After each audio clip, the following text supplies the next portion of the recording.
Sebelum kita memulai kegiatan kita, adanya kita berdoa, teman-teman boleh berdiri.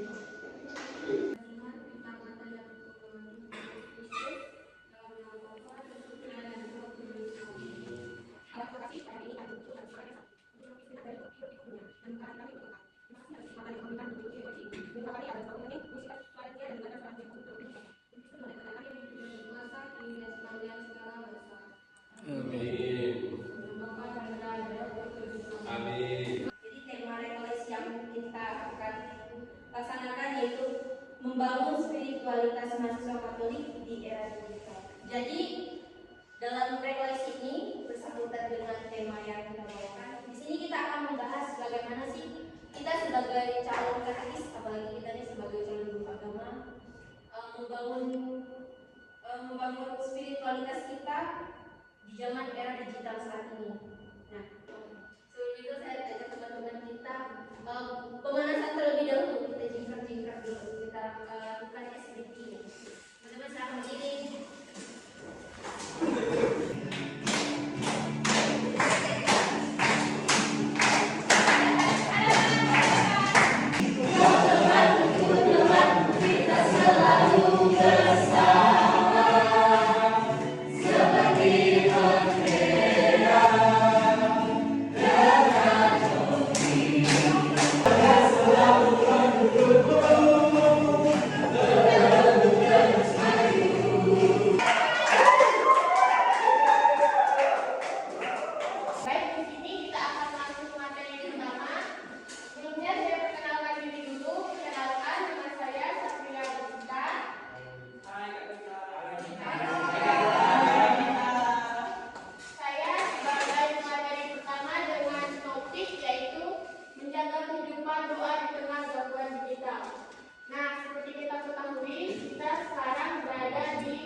Doa pun sekarang ada di dalam HP.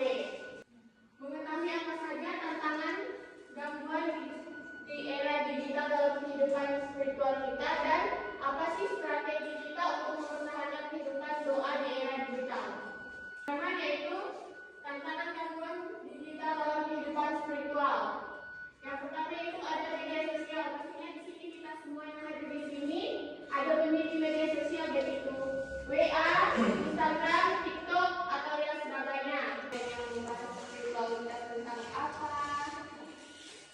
Oke, Mira, contohnya kalian seperti apa? Hampir seperti yang dijelaskan tadi, moderator Jennifer, moderatornya kan suka Mazmur.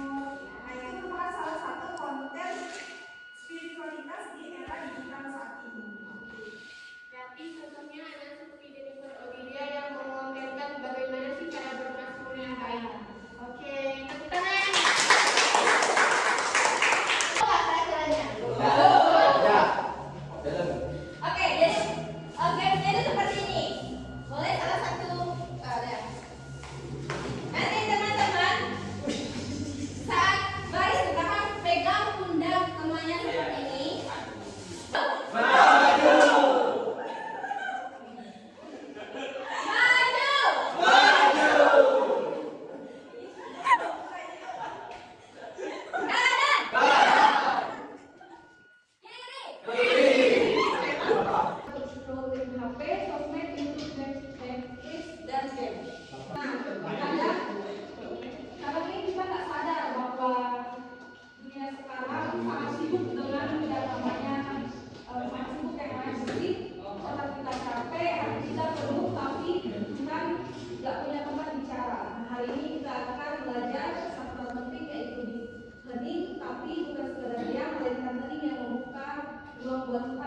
Bicara dalam hidup kita. Lalu menjaga pendidikan di zaman sekarang tidaklah mudah. Kita hidup di tengah derasnya arus digital yang penuh distraksi.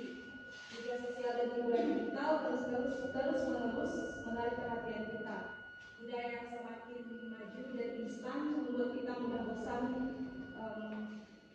dan kita pun bisa menjadi nakal. Saya akan saya pada Kak Dea. Nah, dimana saya itu sering berdoa dan sebagainya, tapi Tuhan itu tidak pernah menjawab saya dan kalau kan itu penting ya. Nah, maka berarti kita harus jauh dari dunia digital dan media sosial sebelumnya. Gimana? Tadi sedang berdoa tapi tidak menemukan jawabannya. Prioritas atau menjadi pengalaman yang sangat manusiawi kita tuh kadang bertanya-tanya kenapa doa kita tidak dijawab, kenapa udah berdoa udah hening tapi belum dijawab. Bahkan para orang kudus pun pernah merasa seperti itu. Nah, tapi diamnya Tuhan itu bukan berarti dia tidak menjawab doa kita. Mungkin saja kita sedang diajak untuk bertumbuh dalam kepercayaan dan selalu setia kepadanya, bukan sekedar mencari jawaban instan atau hari ini aku berdoa langsung dijawab hari ini juga. Misalnya minta apa harus ada hari ini juga kan enggak, kan pasti tunggu berbulan-bulan atau seminggu atau berapa hari pasti ada jawabannya.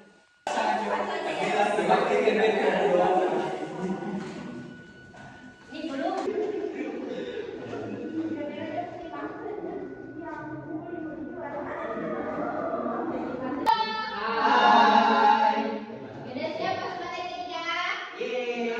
Siap. Jadi materi ketiga ini yaitu tentang panggilan mahasiswa Katolik menjadi saksi Kristus di dunia digital. Nah, jadi materi yang ketiga ini akan dibawakan oleh abang-abang yang paling ganteng di kelompok kami.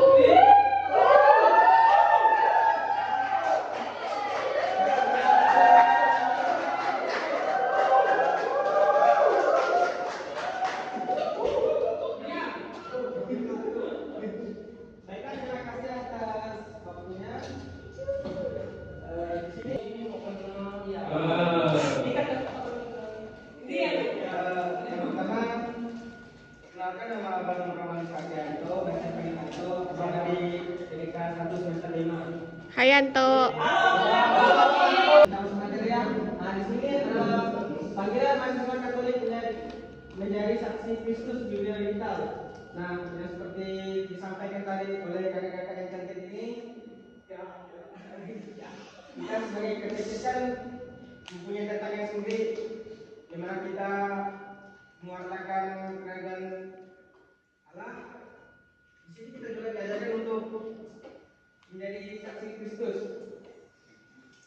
Dalam zaman digital ini, dalam masyarakat yang diiluni oleh teknologi. Ini saya akan Angelina yang bertanya kepada Anda, bagaimana sih Kak menjaga hati dan pikiran kita dalam konten yang mengandung sesuatu untuk kita menjuliti konten tersebut gitu tuh? Bagaimana caranya? Misalnya konten itu baik, pasti kamu suka kan? Kamu lihat kan? Tapi kalau kamu tidak suka, pasti kamu lewat skip. Nah, seperti itu enggak?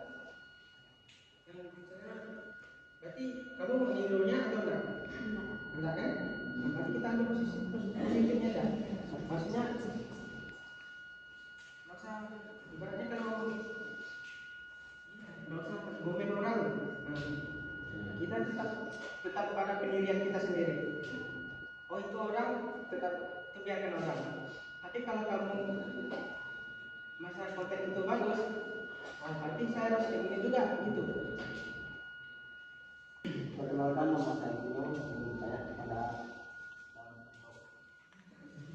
apa itu peran krusial dan apa hambatan dalam memainkan peran krusial. Itu kan peran penting. Kan dia maksudnya raja gitu kan. Nah, seperti itulah kita sebagai pewarta iman ini untuk mewartakan kabar-kabar gembira itu. Misalnya kalau hambatannya itu misalnya saya peran krusial itu adalah peran yang sangat penting. Itu tuh ibaratkan kunci. Jadi dalam suatu organisasi, semisal kalian ini mau ngapain, misalnya musik misalnya kan, di musik. Peran krusial di situ mana yang paling vital? Di situ ada pembina, kan pembina yang mengarahkan ini, budak-budak anak-anak yang pada tahun ini. Nah, misalnya pembinanya ini tidak ada, apa yang Terima kasih atas makanan yang diberikan. Di sini saya bertanya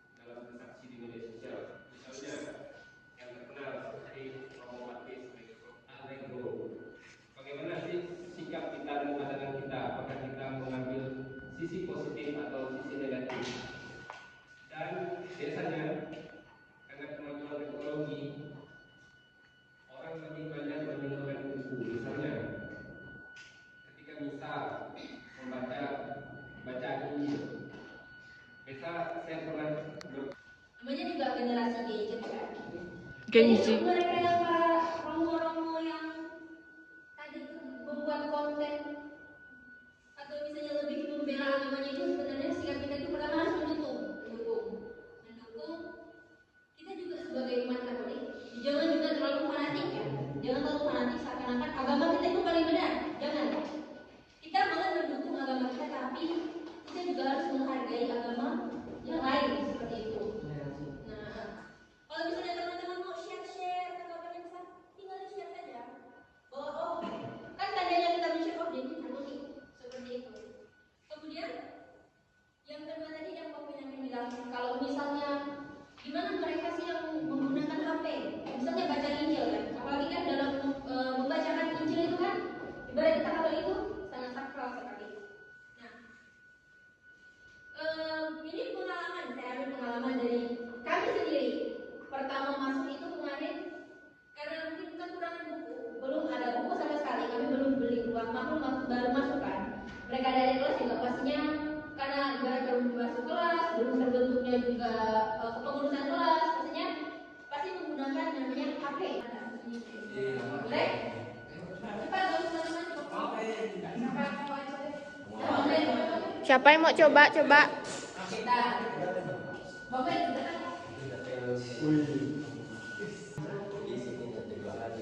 Baik, terima kasih atas waktunya. Jadi yang saya pahami dan kesimpulan dari apa yang telah disampaikan teman-teman, bahwa dalam refleksi ini kita mengetahui dalam penggunaan dunia digital, terutama teknologi, kita sebagai anak muda atau generasi zaman now, generasi Gen Z harus mengerti pembatasan dan penggunaannya. Pembatasan yang artinya apa? Dalam penggunaan kita harus bisa menempatkan di mana teknologi itu bisa digunakan dan kapan bisa digunakan. Terus ketika kita berdoa, kita usahakan untuk silent dulu, kita tinggalkan, kita fokus, jangan ada yang menyimpan HP di depan atau bisa memecah konsentrasi sehingga komunikasi kita sama Tuhan tidak terlaksana dengan baik. Karena Tuhan tidak mengerti, kita mengerti WA atau AI-nya Tuhan tidak ada. Yang ada Tuhan tahu itu hanya komunikasi dari hati kita kepada Tuhan, sehingga apa yang kita doakan mudah-mudahan Tuhan dengar, walaupun mungkin belum terjadi seperti yang telah dimaterikan tadi oleh Kak Dea, bahwa kalau berdoa hening mungkin Tuhan belum menjawab sekarang atau tahun ini, mungkin beberapa tahun lagi Tuhan akan menjawab segalanya ketika Tuhan melihat kita layak tidak mendapatkan apa yang kita doakan. Sekian materi hari ini.